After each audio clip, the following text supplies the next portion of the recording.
हमारे मुअज़्ज़ज़ मेहमानान यहाँ पर तशरीफ़ रखते हैं, मैं चाहूँगा कि नसीमुद्दीन साहब जो हैं वो हमारे सदर साहब हैं, वो हमारे आखिर में अपनी तकरीर यहाँ पर खुतबे सदारत में पेश करेंगे। मैं आगाज़ करना चाहूँगा, इब्तिसाम साबरी साहब को मैं मदऊ करता हूँ कि माइक पे तशरीफ़ लाएँ।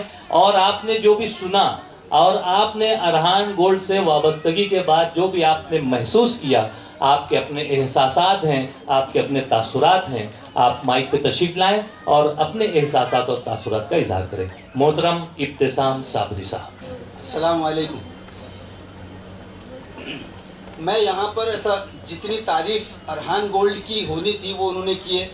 वो अल्फाज इससे कई इनकी इस तारीफ़ के लिए मेरे पास कोई और अल्फाज नहीं बचे, लेकिन फिलवक्त इकनॉमी जो पूरे हालात है उसके ऊपर मैं कुछ पॉइंट्स बोल रहा हूँ जिसका आपको ख्याल रखना है। सबसे पहले तो औरंगाबाद के मार्केट के बारे में अगर हमारा ये ख्याल हो कि हम अगर किसी दुकान पे जा रहे हैं तो सबसे पहला हमारा ये दिमाग में आता है कि भाई हम कोई ना कोई रिलेशन निकालें और डिस्काउंट मांगे।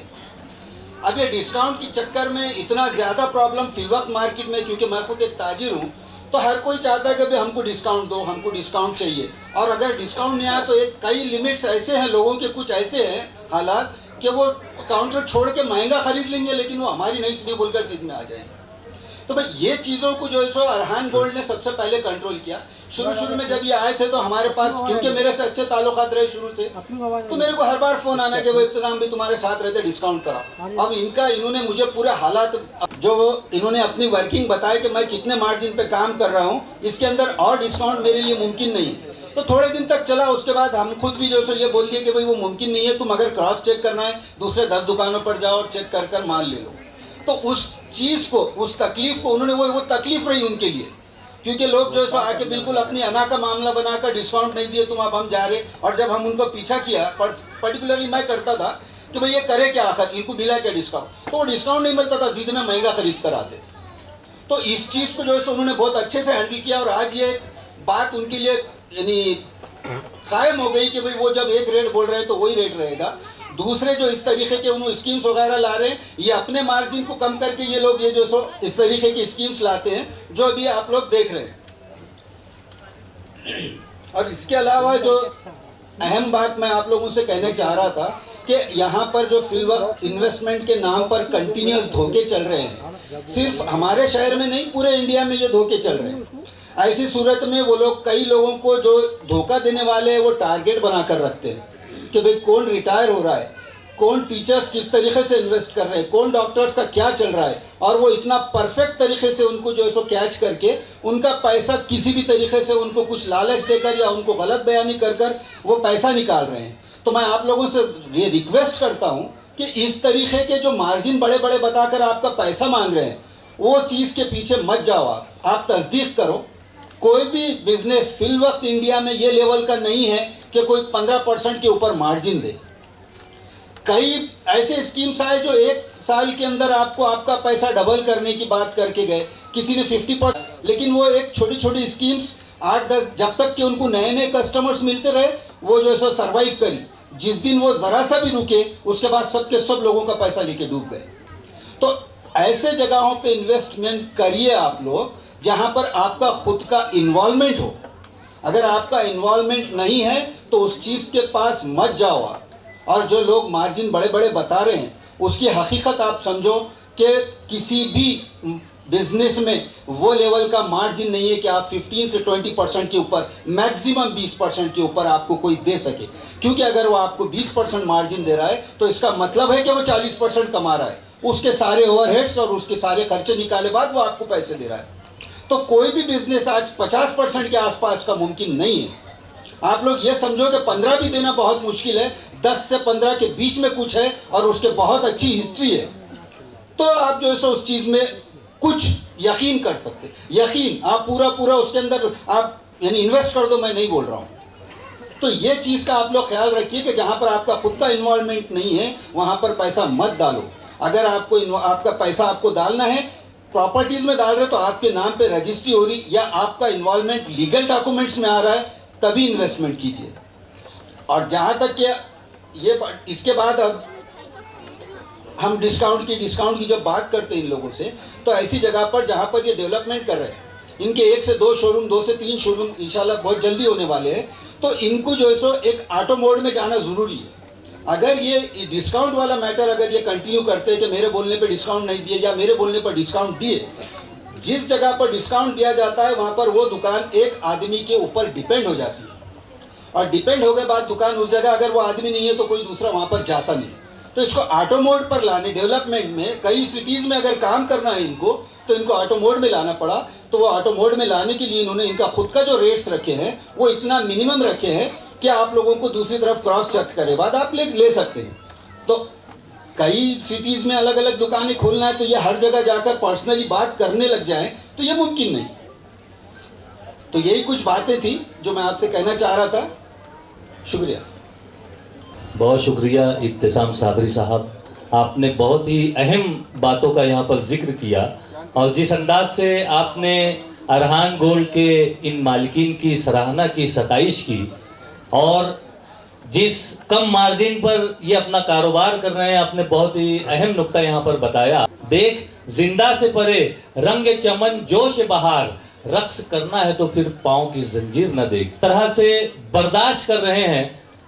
आन में आप देखते हैं कि ऐलान हो जाता है कि गोल्ड ना खरीदें, एक वक्त ऐसा आ जाता है कि गोल्ड इतना महंगा हो जाता है कि लोगों की कुव्वत खरीद कम हो जाती है। बावजूद उसके अरहान गोल्ड एंड डायमंड्स जो है अपनी कामयाबी के मरहले तय कर रहा है। ये यकीनन हमारी नेक ख्वाहिशात और दुआओं का नतीजा है। इसहाक शेख सांडू साहब यहाँ पर तशरीफ़ लाएं और अपने एहसासात और तासुरात का इजहार करें। अस्सलाम वालेकुम। अरहान गोल्ड को मुबारकबाद देता हूँ कि उन्होंने जो एक सफ़र चालू करे और इंशाल्लाह आगे भी और इससे सफ़र चलेगा। आज 18 का है, आने वाले उम्मीद करता हूँ आने इसमें 20-26 लोगों को उम्रे को भेजे, यही मेरी ख्वाहिश और दुआ है। खुदा हाफ़िज़। इसाक साहब ने देख लिया कि मजमा जो है वो कुरान अंदाज़ी का मुंतज़िर है, और इसलिए उन्होंने बात को इंतहाई इख्तिसार से किया। लेकिन यहाँ पर आप यकीन जानिए कि अरहान गोल्ड के जो स्टाफ मेंबरान हैं और जो उनके मालिक हैं, अगर इस मौके पर हम उनकी सराहना और सताइश ना करें तो बड़ी नासेबासी होगी कि बड़े मुश्किल हालात से इन्होंने निकलकर आज यहाँ तक उन्होंने अपने कदम को जमाया है। शायर ने कहा है कि अंधेरी रात को ये मोजज़ा दिखाएंगे हम। इनका जो अज़्म है, इनका जो हौसला है, चाहे कुछ भी ऐलान हो जाए, चाहे कुछ भी हालात हो जाए, लॉकडाउन जैसा एक बड़ा अरसा जो है इन्होंने गुजारा है, और उसके बावजूद जो है औरंगाबाद और मालेगांव शहर में बड़े बड़े शोरूम में अपनी खिदमत पेश कर रहे हैं। यकीनन ज़ोरदार तालियां होनी चाहिए अरहान गोल्ड के इन पूरे मालिकीन और उनके पूरे स्टाफ मेंबरान के लिए कि शायर ने कहा है कि अंधेरी रात को ये मोजज़ा दिखाएंगे हम, चिराग अगर ना जला अपना दिल जलाएंगे हम, हमारी कोहकनी के हैं मुख्तलिफ मेयार, पहाड़ काट के रास्ते नए बनाएंगे हम। जैसा कि इब्तिसाम साहब ने भी यहाँ पर जिक्र किया कि बहुत जल्द जो है इनके मज़ीद शहरों में मज़ीद शोरूम जो हैं वो खुलने वाले हैं, ये इनकी कामयाबी की ज़मानत है। आइए मैं यहाँ पर चाहूँगा कि नासिर सिद्दीकी साहब माइक पे तशरीफ़ लाएँ। नासिर सिद्दीकी साहब और अपने ख़यालात का इज़हार। औज़ु बिल्लाहि मिनश शैतानिर रजीम, बिस्मिल्लाहिर रहमानिर रहीम। अरहान गोल्ड की आज यह 18वीं सालगिरह है।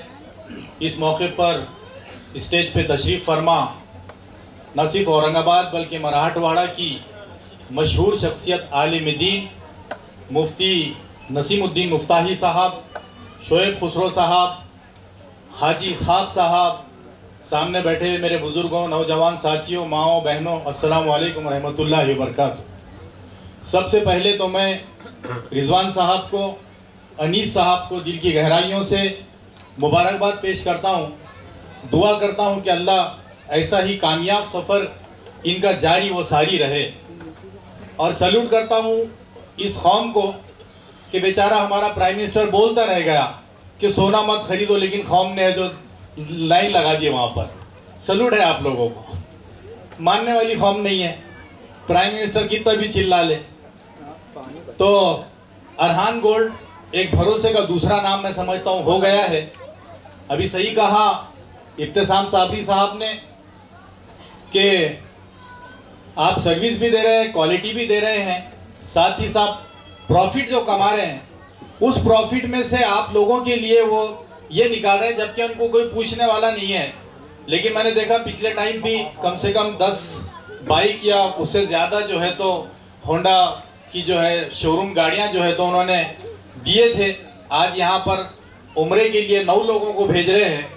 अभी हाजी इसाक साहब ने कहा कि ऐसे 9 नहीं बल्कि और इसके अंदर मज़ीद इजाफा हो भेजने वालों के लिए। अल्लाह इतनी इनको बरकत दे। और आप लोगों को भी मुबारकबाद कि आप लोग सोना खरीदने जाएंगे तो ये मतलब आपके लिए भी बरकत का काम है। तो मैं दुआ करता हूँ अल्लाह से अरहान गोल्ड को अल्लाह दिन दुगनी रात चौगनी तरक्की अता फरमाए। जज़ाकल्लाहु खैर। बहुत शुक्रिया नासिर सिद्दीकी साहब, आपने भी इंतहाई इख्तिसार से अपनी बातें यहाँ पर पेश की और यकीनन हमारे इन अरहान गोल्ड के जो मालिक हैं हमारे अनीस भाई, रिजवान भाई, इनके हौसलों को जला बख्शी। और मुश्किल हालात का जो जिक्र आप कर रहे थे और उन मुश्किल हालात में भी जिस अंदाज से शोरूम जारी वो सारी है, तो शायर ने कहा है कि मैं इनकलाब पसंदों के एक कबील से हूँ, मैं इनकलाब पसंदों के एक कबील से हूँ, जो हक पे डट गया उस लश्करे कलील से हूँ, मैं यूं ही दस्तों गिरेबान नहीं ज़माने से, मैं जिस जगह पे खड़ा हूँ किसी दलील से हूँ। ये वो दलील है खुलूस की, ईमानदारी की और शफाफियत की, जो आज अरहान गोल्ड को ना सिर्फ शहर औरंगाबाद में बल्कि मालेगांव शहर में और आने वाले दिनों में मुख्तलिफ हमारे रियासत महाराष्ट्र के मुख्तलिफ इलाकों में आप अरहान गोल्ड के नाम को देखेंगे, सुनेंगे। आइए, जिस अंदाज से लोग यहाँ पर मौजूद हैं, हमारे मुअज़्ज़ज़ मेहमानान ने अपने तासुरात का बेहतरीन इजहार किया, तो इस मौके पर मैं चाहूँगा कि अनीस भाई, इस मौके पर मैं चाहूँगा कि अनीस भाई भी माइक पे तशरीफ़ लाएं और अपने तासुरात का इजहार करें। ऐसे तो वो बहुत कम बोलते हैं, लेकिन आज जिस अंदाज से आप पजीराई कर रहे हैं, एक मतलब ज़ोरदार तालियां होनी चाहिए अनीस भाई के लिए। अनीस भाई से गुजारिश है कि अपने एहसासात का इजहार करें। अस्सलाम वालेकुम। बिस्मिल्लाहिर्रहमानिर्रहीम। वैसे तो बोले इन्होंने, पहली बार मैं जैसा बोल रहा हूँ कम, लेकिन अभी 2 लोगों ने बोले, इब्तिसाम भाई ने या इन्होंने भी बोले बिज़नेस के बारे में। लेकिन मैं वैसे सोलापुर से हूँ और फर्स्ट शॉप मैंने मालेगांव में स्टार्ट किया 2007 में और 2015 में। लेकिन वहाँ के परचेसिंग में यहाँ के परचेसिंग में सिर्फ डिफरेंस क्या है कि एक आदमी जब खरीदने जाता है तो 4 लोगों का मतलब उसके ऊपर बोझ लेके जाता है, आप उनको बोलो, आप उनको बोलो, और 4 फोन आ जाते, तो वो 4 लोगों के भी उनको काम करना पड़ते। मैंने एक हमारे दोस्त है बिल्डिंग कंस्ट्रक्शन में, बैठते बैठते बात निकली तो मैं बोला भाई ये बार्गेनिंग का बहुत पावर बढ़ता है, तो आप कैसे हैंडल करते हैं इसको? तो बोले हम पहले से ही 5 लाख रुपए ज़्यादा रखते हैं, तो 2-4 लोगों के फ़ोन तो आना ही आना है, तभी जाके वो फाइनल होता है, तो उसमें उनको 1 लाख ज़्यादा फायदा होता है क्या?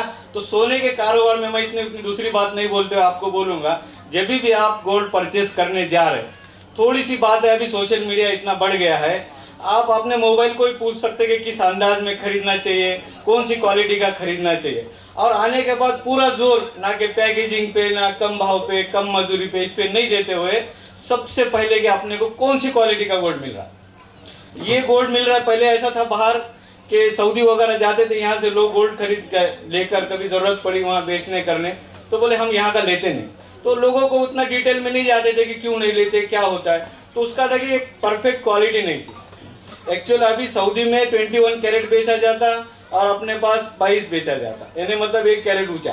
तो आप अगर आप वो सही जगह से ले रहे तो आप खुद बोल सकते कि हमारा 22 कैरेट है, ये हमारा 18 है। पहले ऐसा नहीं था, पहले सुनार लोग क्या बोलते थे कि हम बैठे हैं ना, एक बातचीत करके कम ज़्यादा करके। जब भी आप परचेस करने जाते हैं तो आप क्या प्योरिटी परचेस करना चाह रहे और इसका रेट क्या चल रहा, अभी गूगल पे सब है, और इसके मेकिंग चार्जेस क्या है। पहले बहुत सारी चीज़ों में ये डिफरेंस होता था कि क्वालिटी में मिस्टेक करो फिर आपको रिस्पेक्ट दे दो, आपको पैसा उधार रखो, आपको कुछ टाइम बाद पैसे की मोहलत दे दो, तो ये सब खत्म हो गया। अभी यानी क्वालिटी जब से हॉलमार्क की HOD आ गया तो ये कोई नहीं। और बीच में ऐसा दौर आया, धंधे के पूरे उसूल चेंज हो गए कि आए दिन 10,000 ऊपर, 20,000 नीचे, 40,000 ऊपर। सिल्वर में भी ऐसा हुआ, तो किसी को भी नहीं समझ में आ रहा है कि आज रेट 10,000 कम है, कल 10,000 ज़्यादा है। तो उसी टाइम ऐसा बिजनेस आ गया कि आप पूरा पैसा देते हैं, दुकान में है तो ही परचेस करो, आपका बुकिंग नहीं हो जाएगा।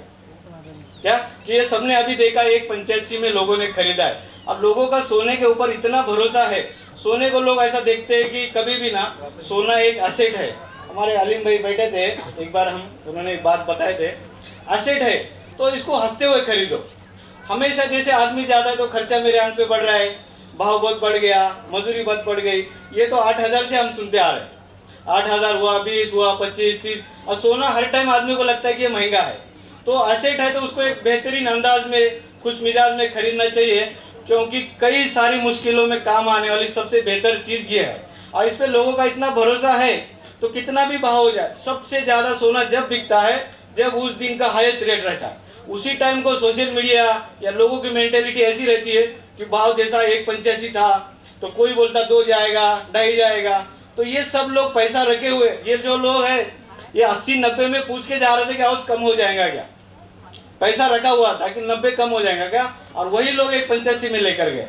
क्या वजह से कि नहीं अभी 2.5 होने वाला है, और सबसे ज़्यादा उसी दौरान सोना बिका। तो हमारा और एक बात है, आपको सलाह देते हैं हम लोग, कभी भी आते हैं तो भाव की सलाह कोई नहीं दे सकता। कई लोग आपको बोलते हैं कि सलाम दुआ करके कि हाँ, एक मेंटेलिटी रहती है। अभी आप बोले बच्ची की शादी है और आए तो मेरा काम है आपको बोलना कि नहीं यहाँ गिरने वाला है बोलते, लेकिन ये सही नहीं है। रेट का किसी को भी मालूम नहीं है।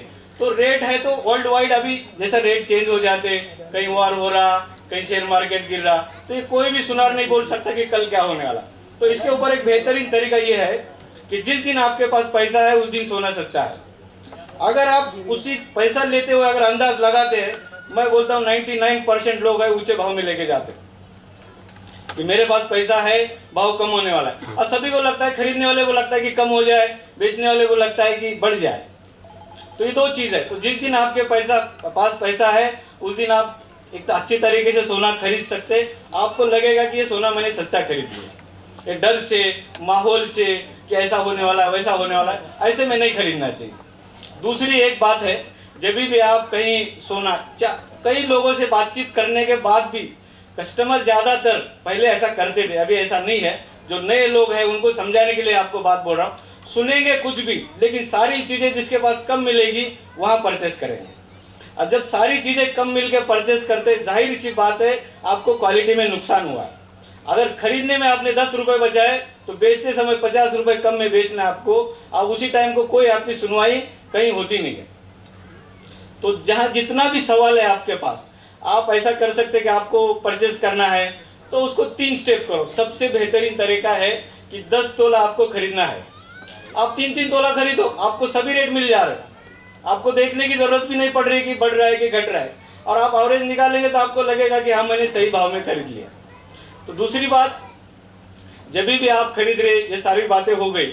अब उसके बाद आता है रीसेल का सवाल। तो सोने की वैल्यू इसलिए है कि किसी भी टाइम में आपका हॉस्पिटलिटी है, एडमिशन है स्कूल के, ये सबसे ज़रूरी काम है। अभी के दौर में जब हम छोटे थे तो सभी रिलेटिव्स के पास पैसे रहा करते थे, इतना टेक्नोलॉजी नहीं आया था। बिजनेस, इन्वेस्टमेंट, ये जो अभी बताया इन्होंने कि पैसे 15 लाख भी पड़े हैं तो वो इन्वेस्टमेंट के लिए मार्केट में आ जाते, क्या कि हमको इन्वेस्टमेंट करना है। तो कुछ साल पहले वो बातें नहीं थी कि इन्वेस्टमेंट करना है, अभी आ गया कि नहीं इन्वेस्टमेंट करना है। तो अभी पैसा कोई किसी को नहीं दे रहा। आप लोग सभी लोगों को भी ये बात मालूम है कि अगर आप किसी को मांगने जाते 5 लाख रुपए तो वो बोलता है कि नहीं भाई मैं परेशान है, लेकिन कल उसका 15 लाख का काम वो खुद करता है, ये आप देखते हैं। तो ऐसे टाइम में सिर्फ गोल्ड काम आता है, आपको ना किसी के पास जाने की ज़रूरत है ना कुछ करने की ज़रूरत है। तो गोल्ड है तो एक तो एजुकेशन है, बाहर हज उम्रा है, प्रॉपर्टी है, परचेसिंग है, ये टाइम में आप भरोसे के साथ है।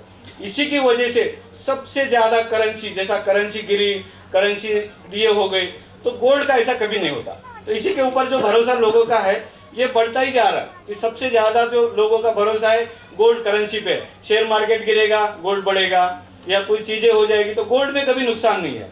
तो मेरा बोलने का मतलब यही है आखिरी में कि आप जब भी खरीदारी करते हैं, आपके दोस्त लोग भी करते हैं, आपके रिलेटिव करते, तो कम ज़्यादा में अगर खरीदते हैं तो जाहिर सी बात है आप सोना ही कम खरीदते हैं। तो आइंदा से ध्यान रखें, जब भी खरीदारी करने जाते हैं तो क्वालिटी का ध्यान रखते हुए खरीदें। और मैं सभी जो ग्राहक है, मैं यहाँ 2015 से हूँ, बहुत अच्छा साथ दिया, हमने मेहनत की है, समझा है, तभी तो इतना सारा यानी जो कस्टमर बेस हमारा बना है। तो मैं सभी का फिर से एक बार आए हुए मेहमान है और कस्टमर है, शुक्रिया अदा करता हूँ और मैं अपनी बात ख़त्म करता हूँ।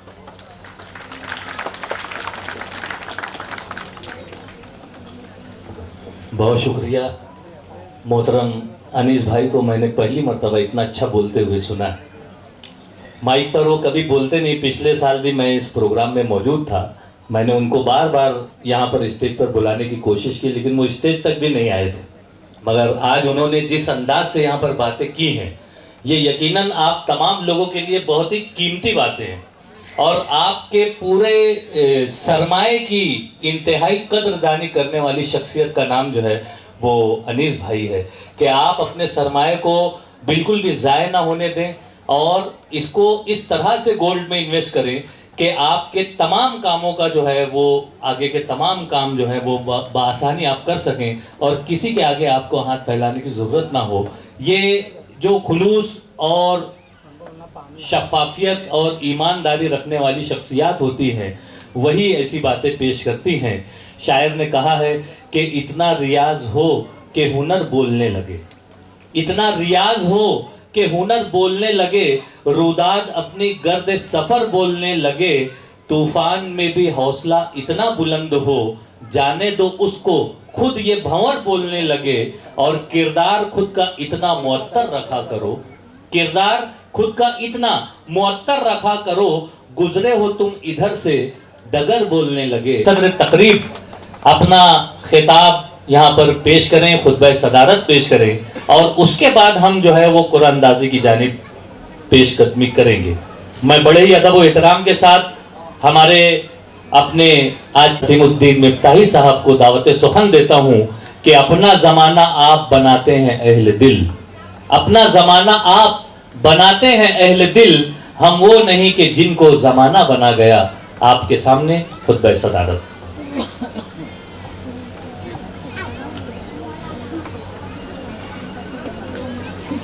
बिस्मिल्लाहिर्रहमानिर्रहीम। अल्हम्दुलिल्लाहि रब्बिल आलमीन वल आक़िबतु लिल मुत्तक़ीन वस्सलातु वस्सलाम अला सय्यिदिल अंबिया'i वल मुरसलीन व अला आलिहि तय्यिबीन अत्ताहिरीन। फ़क़द क़ाल अल्लाहु तबारक व तआला अऊज़ु बिल्लाहि मिनश शैतानिर रजीम बिस्मिल्लाहिर रहमानिर रहीम। अम्मन युनश्शउ फ़िल हिल्या व हुवा फ़िल ख़िसामी गैर मुबीन। आज स्टेज पे तशरीफ़ फरमा मुअज़्ज़ज़ मेहमानान किराम, हमारे नासिर भाई जनाब शोएब खुसरो साहब, इब्तिसाम साहब, हमारे परवेज़ साहब और इधर यहाँ तशरीफ़ फरमा मौलाना आमिर साहब और दूसरे दीगर हजरात और हाज़रीन किराम, बुज़ुर्गों, भाइयों और बहनों, कुरान करीम में अजीब अंदाज से ख़वातीन की तारीफ़ की गई और फरमाया अम्मन युनश्शउ फ़िल हिल्या, वो ज़ात जो ज़ेवरात की झंकार में परवरिश पाती है, वह हुआ फ़िल ख़िसामी गैर मुबीन, और उनका दिल बहुत साफ रहता है, उनके झगड़े का कोई सिरा नहीं रहता है, वक्ती चीज़ रहती है, उसको नज़रअंदाज कर देना चाहिए। मैं हैरत में रहा, आज़ाद कॉलेज जा रहा था लड़कियों के जो कॉलेज पे, तो मुझे अचानक ये आयत याद आई कि मैंने कहा कि मुज़क्कर के सेगे के साथ ख़वातीन की तारीफ़ कर दी अल्लाह ने, तो इनकी फितरत में मोहब्बत है ज़ेवरात से। कुरान करीम ने इसका जो जिक्र किया है, मैं मेरी बहनों को मुबारकबाद देता हूँ और इन्हीं की वजह से ये तिजारत आगे बढ़ती है। हमारे उनके शौहर, उनके अजीज़, उनके रिश्तेदार, वालिदैन उनको शादी के और दीगर मौके पर बचपन से थोड़ी थोड़ी चीज़ें बनाते हैं। सोना और चांदी यही असल दौलत है। जिन मुल्कों के पास सोना होगा ज़्यादा, वो मुल्कों का पैसा भी कीमती होगा, और जिन मुल्कों के पास सोना नहीं है उनका पैसा गिरता चला जाएगा। तो सोना असल दौलत है, कुरान करीम में उसका जिक्र है। जन्नत में सोने के और चांदी के ज़ेवरात से न सिर्फ ख़वातीन को बल्कि वहाँ मर्दों को भी पहनने की इजाज़त होगी। अरहान गोल्ड ये ऐसा नाम है कि माओ ने अपने बच्चों का नाम अरहान रख दिया।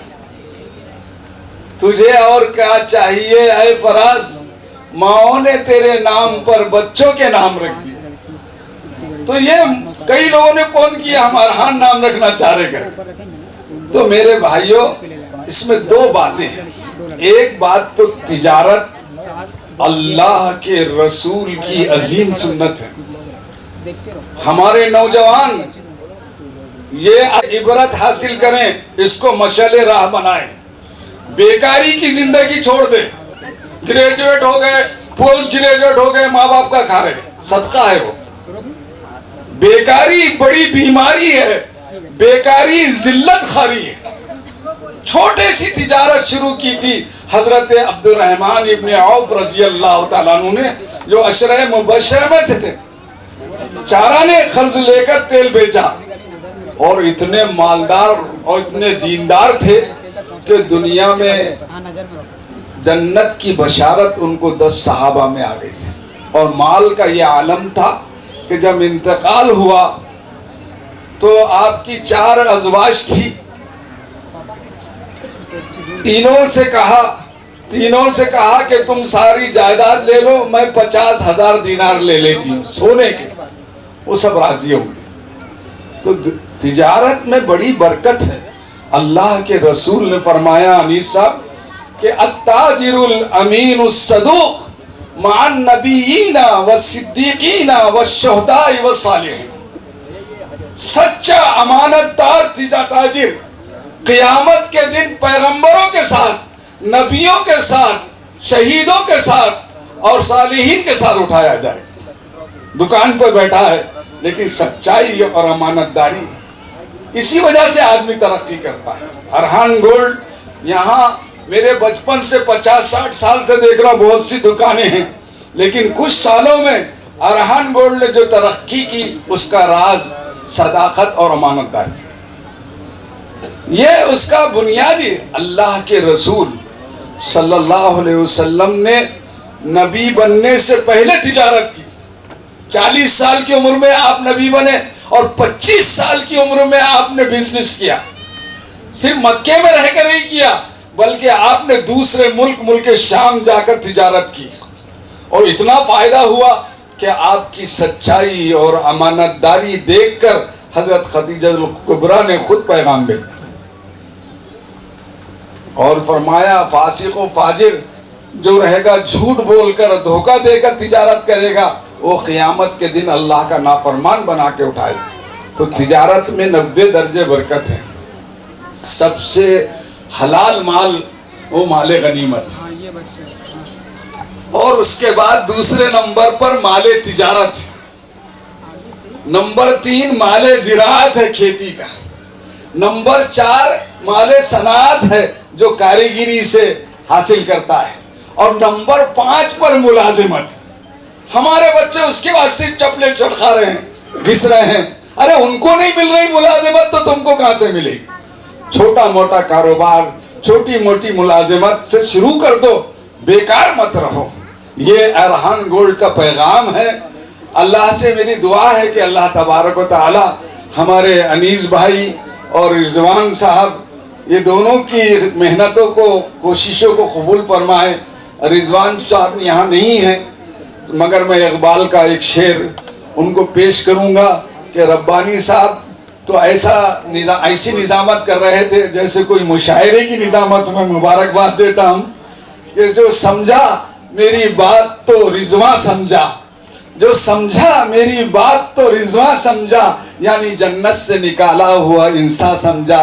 अल्लाह ताला इन उम्रे करने वालों की जो नाम निकलेंगे उनको कबूल फरमाए, और जितने लोग यहाँ बैठे हुए अल्लाह उन सबको अपने घर पर बुलाए, उम्रे और हज की सआदत नसीब फरमाए। अल्लाह के रसूल ने फरमाया अल उम्रतु इलल उम्रती कफ़ारतुल लिमा बैनहुमा। एक उम्रे से दूसरे उम्रे के दरमियान जितने गुनाह होते अल्लाह उसको माफ फरमाए। और फरमाया अल हुज्जाजु वल उम्मारु वब्दुल्लाह, हज करने वाले, उम्रा करने वाले अल्लाह के खास मेहमान होते हैं। जब वो अल्लाह से मांगते हैं, अल्लाह उनकी मांग को पूरा करते हैं। जब वो तौबा करते हैं तो उनकी तौबा को कबूल करते हैं। अल्लाह के रसूल ने भी 4 उम्रे फरमाए थे। मैं मुबारकबाद देता हूँ अरहान गोल्ड के मालिकान को और आप तमाम हजरात को। आप जिसका नाम ना लिखे वो भी परेशान मत हो, सूरत ना सुखाए, बल्कि गिरते हैं शहसवार मैदान जंग में, वो तिफल क्या गिरे जो घुटनों के बल गिरे, घुटनों के बल चले। तो मैं मुबारकबाद देते हुए ज़्यादा वक्त नहीं लेता हूँ और दरख्वास्त करता हूँ नाज़िम जलसा से कि जल्दी से क़ुरा करें। और सब मुंतज़िर हैं, हमारी तकरीर से ज़्यादा लोग उम्रा जाना चाहते हैं। अल्लाह हम सबको वहाँ पहुँचाए। आमीन व आखिर दावानिल हम्दुलिल्लाहि रब्बिल आलमीन। बहुत शुक्रिया सदर जलसा ने जिस अंदाज से अरहान गोल्ड के मालिकीन की पजीराई की है, ये बिल्कुल उनका हक है।